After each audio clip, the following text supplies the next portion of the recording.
नमस्कार, खबर मध्य प्रदेश छत्तीसगढ़ देख रहे हैं। यहाँ पर मैं हूं आपके साथ प्रियव्रत दीक्षित। चलिए खबरों की शुरुआत करेंगे। रायपुर से बड़ी खबर है, जहां पर रायपुर पहुंची hockey world cup trophy. CM Bhupesh Baghel ने ट्रॉफी का अनावरण किया है। सीएम निवास कार्यालय में स्वागत समारोह का आयोजन किया गया है। भुवनेश्वर में हो रहा है वर्ल्ड कप का आयोजन।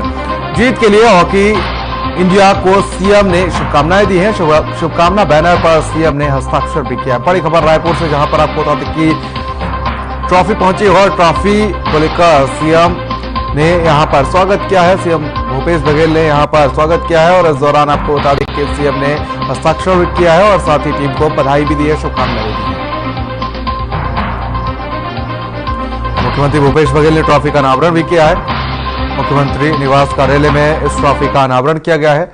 Hockey world cup trophy Raipur पहुंची है। ये तस्वीरें देख सकते हैं आप यहाँ पर किस तरीके से खिलाड़ियों के अंदर काफी जोश और उत्साह देखने को मिल रहा है। ट्रॉफी जीतने को लेकर यहाँ पर खिलाड़ी काफी उत्साहित नजर आ रहे हैं। भुवनेश्वर में आयोजन किया जा रहा है।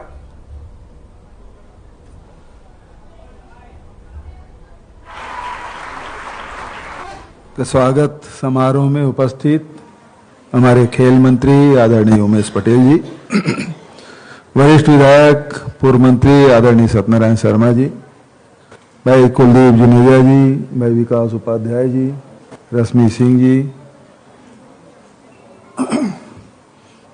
और गजराज पगारिया जी, एजाज ढेबर जी, जितेंद्र मुलियार जी, हेमा देशमुख जी, डॉक्टर विवेक वाजपेयी जी, मनीष श्रीवास्तव जी और फिरोज अंसारी जी, मंचस्थ सभी अतिथिगण और मेरे सामने बहुत ही राष्ट्रीय अंतर्राष्ट्रीय खिलाड़ी भी बैठे हैं और खेल संघ से जुड़े हुए सब पदाधिकारी बैठे हैं और सभी हमारे खिलाड़ी, हमारे हॉकी के प्रतिभा, हमारे बच्चे जो हमारे भविष्य हैं, हमारे सामने बैठे हैं। मैं सबका मुख्यमंत्री निवास में स्वागत करता हूं, अभिनंदन करता हूं। पड़ोसी राज्य उड़ीसा से 13 जनवरी से शुरू हो रहे FIH Orissa mains world cup के ट्रॉफी 16 राज्यों की यात्रा करते हुए अपने अंतिम पड़ाव में छत्तीसगढ़ पहुंची है। मैं छत्तीसगढ़ के 3.25 करोड़ जनता की ओर से इस खूबसूरत ट्रॉफी का तहे दिल से स्वागत करता हूं, अभिनंदन करता हूं। उड़ीसा और छत्तीसगढ़ भौगोलिक दृष्टिकोण से जुड़ा हुआ है, सांस्कृतिक रूप से भी, भावनात्मक रूप से भी बहुत ही हम एक दूसरे से जुड़े हुए हैं, बहुत करीब है। और उड़ीसा में ये प्रतिष्ठापूर्ण खेल का आयोजन हो रहा है। इससे पूरे देश में और खासकर हमारे छत्तीसगढ़ में एक खुशी का वातावरण है। मैं सबको बधाई देता हूं। छत्तीसगढ़ हमेशा खेल से जुड़ा रहा है और लगातार खेलों में भाग भी लेते रहे हैं और इसमें खासकर हॉकी में राजनांदगांव और जसपुर का विशेष योगदान रहा है हमारे छत्तीसगढ़ का गौरव बढ़ाने में। तो इन दोनों शहरों को हम कह सकते हैं कि हॉकी की नर्सरी है। तो इसलिए मैं दोनों शहर के वासियों को बधाई देता हूं, शुभकामना देता हूं। हॉकी के क्षेत्र में छत्तीसगढ़ ने अनेक राष्ट्रीय और अंतर्राष्ट्रीय प्रतिभाएं दी है, जिसमें एयरमैन बेस्टियन, सबा अंजुम, रेणुका यादव, रेणुका राजपूत, नीता डोंगरे, बलविंदर कौर, मृणाल चौबे, विसेंट लकड़ा जैसे खिलाड़ी भारत को अंतर्राष्ट्रीय स्तर पर प्रतिष्ठा दिलाई। मैं सभी अंतर्राष्ट्रीय राष्ट्रीय स्तर के खिलाड़ियों को बधाई देता हूं, शुभकामना देता हूं। इनके योगदान से हम सब अपने आप को गौरवान्वित महसूस करते हैं। पिछले 4 वर्षों में खेल के क्षेत्र में अधोसंरचना निर्माण करना, एकेडमी बनाना और जैसे कि हमारे खेल मंत्री जी ने आपको बताया कि 21 अकादमी का निर्माण हो चुका है और भी आगे बढ़ रहे हैं। तो एक वातावरण बनाने की आवश्यकता थी। ये जो सामने में बैठे हैं मेरे अंतर्राष्ट्रीय खिलाड़ी, ये लोग अभाव में खेले हैं और जो मेरे और उनके पीछे जो बैठे हैं, जो नवोदित खिलाड़ी हैं, उनके लिए बहुत सारी चीज़ें, बहुत सारी सुविधाएं उपलब्ध कराई गई है।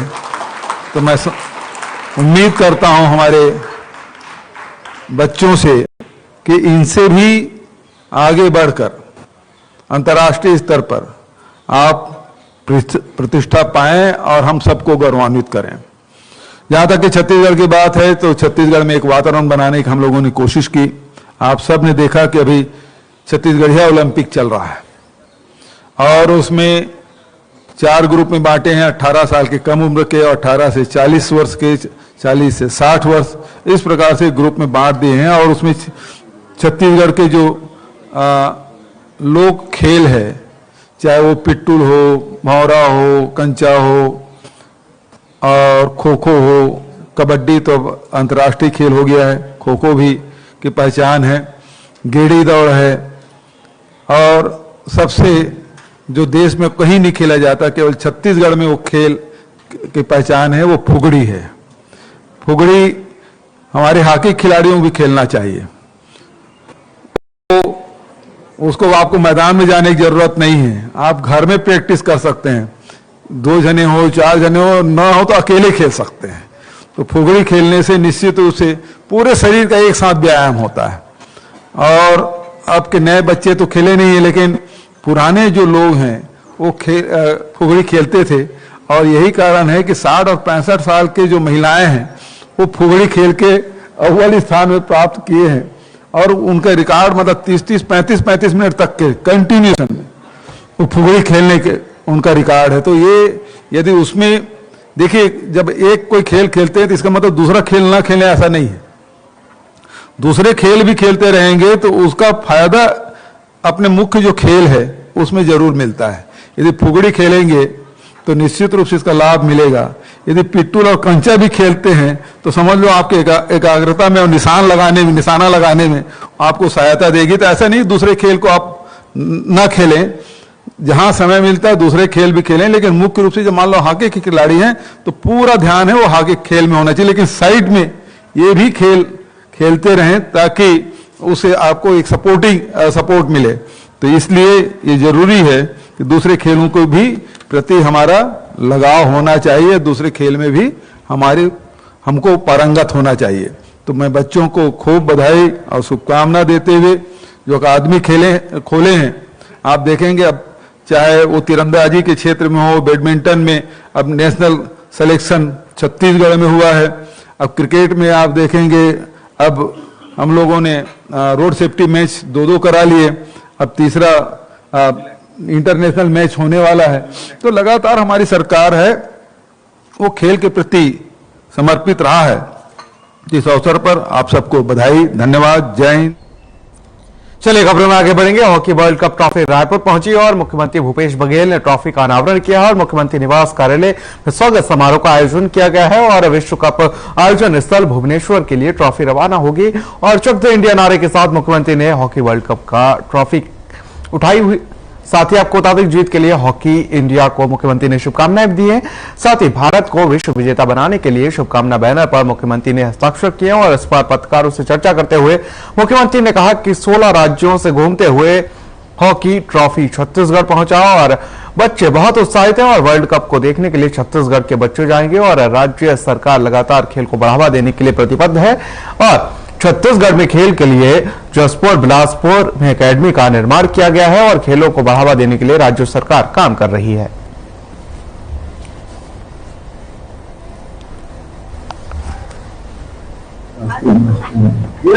जिसमें वर्ल्ड कप हॉकी होने वाला है और बच्चे बहुत उत्साहित हैं और वर्ल्ड कप खेल देखने भी जाएंगे। यहाँ छत्तीसगढ़ के 40 बच्चे और छत्तीसगढ़ में खेल के लिए हम लोगों ने एस्ट्रोटर्फ जसपुर में बनाया है और भरतराई बिलासपुर में बना है। तो लगातार खेल को बढ़ावा देने के लिए 21 अकादमी का निर्माण किया गया है। इसके पहले हमारी सरकार के पहले तो भी एक अकादमी नहीं था, अब 21 अकादमी बन चुका है। तो लगातार खेल को बढ़ावा देने के लिए हमारी सरकार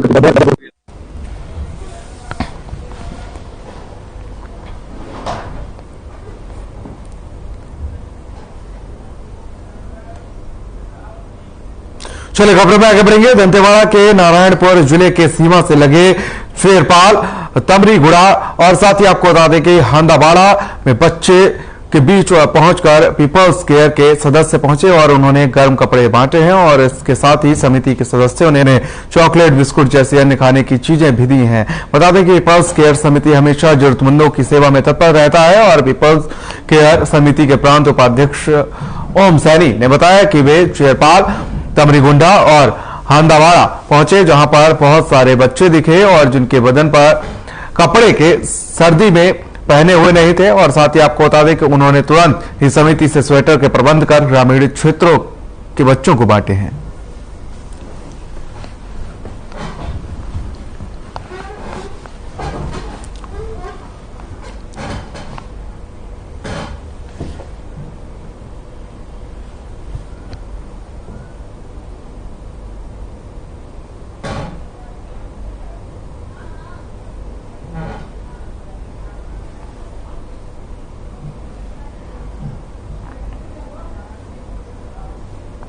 चलिए खबरों में आगे बढ़ेंगे। मोतिहारी से खबर है, जहां पर ईंट भट्टा हादसे में अब तक 8 की मौत हुई है। 1 दर्जन से अधिक लोगों के दबे होने की आशंका बताई जा रही है। भीषण हादसे पर प्रधानमंत्री मोदी ने दुख जताया है। उन्होंने ट्वीट करते हुए लिखा कि हादसे में हुए लोगों की मौत से व्यथित हूं, शोक संतप्त परिवारों के प्रति मेरी संवेदना है। मृतकों के परिजनों को 2 लाख रुपए का मुआवजा और साथ ही घायलों को दी जाएगी 50,000 की अनुग्रह राशि। एसडीआरएफ और स्थानीय प्रशासन चला रहा रेस्क्यू ऑपरेशन। रामगढ़वा के नीलगिरी में यह हादसा हुआ है।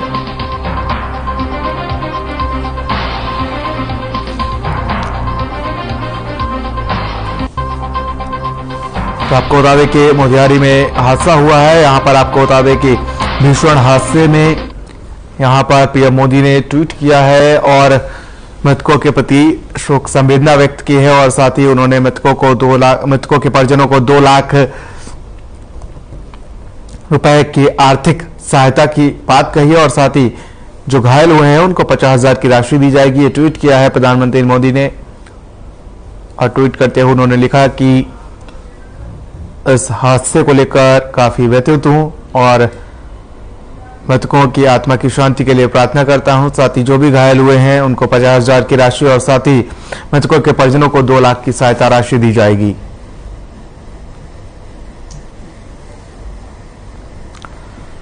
तो हादसे पर पीएम मोदी ने दुख जताया है। तो मोतिहारी से खबर है, जहां पर आपको बता दें कि ईंट भट्टा हादसे में अब तक कई जाने जा चुकी हैं। भीषण हादसे पर पीएम मोदी ने दुख जताया है।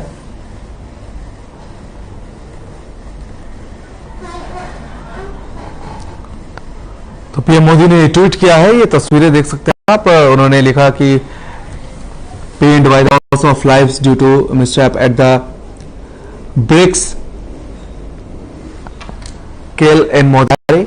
साथ ही उन्होंने मृतकों की आत्मा की शांति के लिए प्रार्थना की है और उन परिजनों को सहायता राशि के तौर पर 2 लाख रुपए देने की घोषणा की है। साथ ही जो भी घायल हुए हैं उनको 50,000 की राशि और साथ ही उचित उपचार की बात कही है।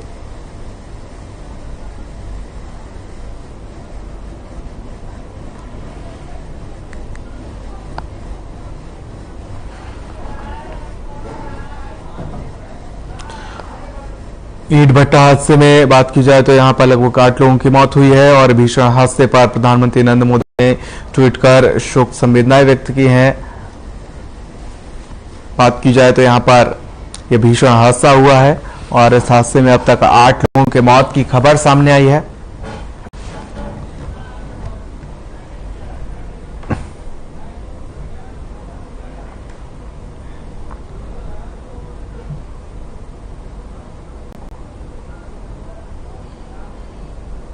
चलिए खबरों में आगे बढ़ेंगे। रायपुर में अखिल भारतीय कांग्रेस कमेटी के महासचिव और छत्तीसगढ़ प्रभारी कुमारी शैलजा को पद मिलने के बाद पहली बार रविवार को शाम 7:40 पर वो रायपुर आ रही हैं और इसको लेकर आपको बता दें मुख्यमंत्री भूपेश बघेल ने कहा कि उनका स्वागत है और जबरदस्त स्वागत के लिए सारे लोग तैयारी कर रहे हैं और आपको बता दें कि पलक पावड़ी बिछाए हैं और साथ ही कहा कि 6 साल बाद छत्तीसगढ़ कांग्रेस को नया प्रभारी मिला है। बता दें कुमारी शैलजा पहले केंद्रीय मंत्री भी रह चुकी हैं।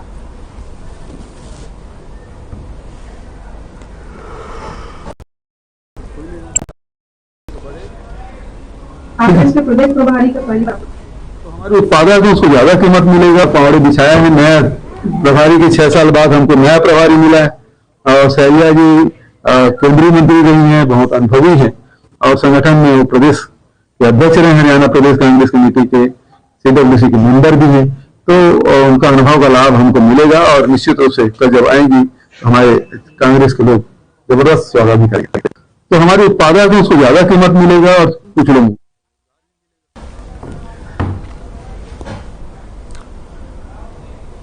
तो वहीं हॉकी वर्ल्ड कप को लेकर छत्तीसगढ़ के सभी बच्चे उत्साहित और मुख्यमंत्री भूपेश बघेल छत्तीसगढ़ में खेल के लिए कहा कि हमने जसपुर और बिलासपुर को हब बनाया है और साथ ही खेल के लिए 21 एकेडमी लगातार काम कर रही हैं। और वहीं बीजेपी पर निशाना साधा और कहा कि कांग्रेस को धर्म विरोधी बताते हैं, जबकि बीजेपी खुद धर्म विरोधी है। बीजेपी का मूल चरित्र है नफरत पैदा करना, इसलिए राहुल गांधी ने कहा कि नफरत के बाजार में हम मोहब्बत की दुकान खोलने आए हैं। साथ ही कोविड को लेकर जो राहुल गांधी को पत्र लिखना, ये सिर्फ यात्रा को रोकने के लिए है। कोविड प्रोटोकॉल हर कोई फॉलो कर रहा है और करेंगे, पर बाहर से लोगों के आने पर रोक लगाना छोड़ राहुल गांधी को रोकने में लगे हुए हैं।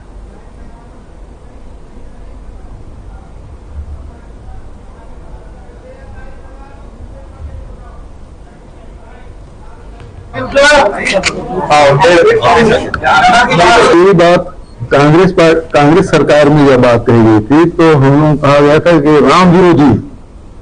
अब खुद के ये जो राम भक्त है तथा कथित, उनकी जो सरकार है और वो सदन में ये कहते हैं कि कुत्ता सबूत नहीं है, तो अब इसको किस श्रेणी में रखा जाएगा? भारतीय जनता पार्टी को माफी मांगना चाहिए, देश से माफी मांगना चाहिए किस प्रकार से देशवासियों को गुमराह किया गया। और आज जब इस प्रकार के बयान दे रहे हैं तो अब खुद भी कटघरे में खड़े हो गए हैं। बल्कि जो गौपालक है उसके भी आय में वृद्धि हुई। तो हर प्रकार से कृषि क्षेत्र में काम कर। चलिए खबरों में आगे बढ़ेंगे। सुकमा के जनपद कार्यालय सरपंच सदन से चोरी की वारदात सामने आई, जहां पर चोरों ने खिड़की तोड़कर अंदर घुसकर चोरी को अंजाम दिया है। वहीं इस लूट मामले पर कोटा सीईओ कैलाश कश्यप ने बताया कि उसने पुलिस से शिकायत दर्ज करा दी है और साथ ही मामले की जांच में पुलिस जुटी हुई है। साथ ही अब तक क्या क्या चोरी हुआ है इसका पता नहीं लगा है।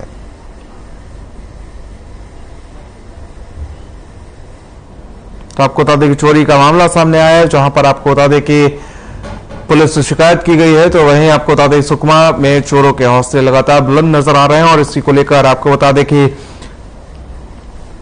पुलिस को कहीं ना कहीं यह चुनौती देते हुए चोर नजर आ रहे हैं। तो वहीं आपको बता दें कि ये चोर कहीं ना कहीं चुनौती बने हुए हैं पुलिस के लिए।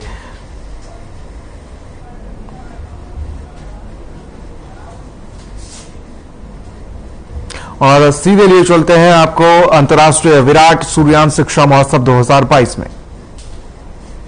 साखन दरवे जी, सुश्री नंदिनी दरवे जी, श्रीमती भूरीबाई सूर्यवंशी जी, श्रीमती रेखा गढ़ेबाई जी, हरदेव टंडन जी, गोवर्धन सूर्यवंशी जी, मोहर साय खरसन जी, आचार्य शिव प्रधान जी, देव कुमार सूर्यवंशी जी। सूर्ययान समाज के कार्यक्रम में एक पहली 2016 में भी आए रहे, आज फिर से आए का अवसर मिली। इसी कर पहले अभी भेंट मुलाकात कार्यक्रम हुई तब वो ये परिसर में आए रहे और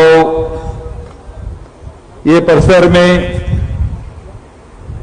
आबे के बहुत ही शांति की अनुभूति होते, बहुत अपनापन के अनुभव होते।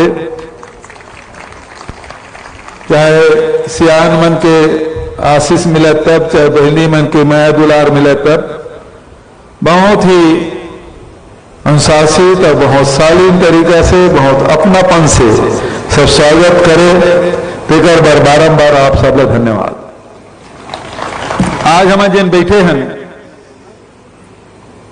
ये कल्पना करना कठिन है कि आजादी की पहली समाज की स्थिति कारी से देश के आजाद हुई, संविधान लागू हुई, संविधान में हम सब अधिकार मिले, लेकिन ओकर पहली का स्थिति रही अशिक्षा, कुरीति, बहुत सारे चीज से समाज पीड़ित रही से। ऐसा समय में जब सूर्यान समाज के लड़का मन स्कूल में पढ़े नहीं जा सकते ऐसे, इन समय में कुछ समाज के सियान मन पीढ़ा पाठ कराए, गांव गांव जाए, पीढ़ा में लिख के लड़का मन ला शिक्षा दे। और ऐसा जिन समाज सुधारक जिनमें प्रमुख रूप से सहसराम जी, मालिक राम जी, देवमन देव जी, सखा रामदेव जी, मोहर साय जी, पंचदेव है। तो इन पूरा जीवन शिक्षा ऊपर समर्पित करीस। हमन हाल में जाके वो पंचदेव की पूजा अर्चना भी करें, पुष्पांजलि अर्पण करें। समाज में शिक्षा के कतेक महत्व है, ये पंचदेव के जिन कार्य है, जे समय ब्लैक बोर्ड भी नहीं मिला तरी से, पट्टी भी नहीं मिला तरी से, तो पीढ़ा में खड़िया में लिख लिख के लड़का मन ला पढ़ाए काम करे, वो पीढ़ा पाठ वह शुरुआत करे है। और मैं सूर्यान समाज के, सूर्यान समिति के सब साथी मन बहुत बधाई देना चाहता हूं, साधुवाद देना चाहता हूं।